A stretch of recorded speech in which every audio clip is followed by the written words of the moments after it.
ভুলুণ্ঠিত হয়েছে তার প্রতিবাদ করার জন্য আজকে আমরা একত্রিত হয়েছি।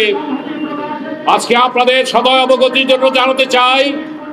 ইলিয়াস ভাইয়ের আমন্ত্রণে আমরা এসেছি। ইলিয়াস ভাই সামাজিক নেতা,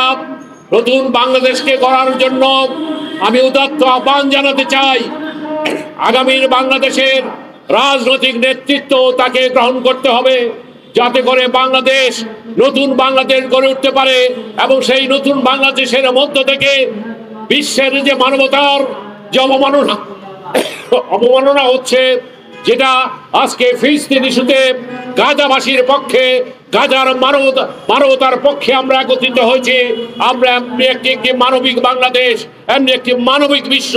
আমরা আগামীতে তৈরি করতে চাই। তাই এখানে যারা আছেন তাদেরকে আমি উদাত্ত আহ্বান জানাতে চাই, আসুন আমরা সবাই ভালো লোকেরা মিলে, যারা দল মত নির্বিশেষে, যাদের বিরুদ্ধে কোনো অভিযোগ নাই,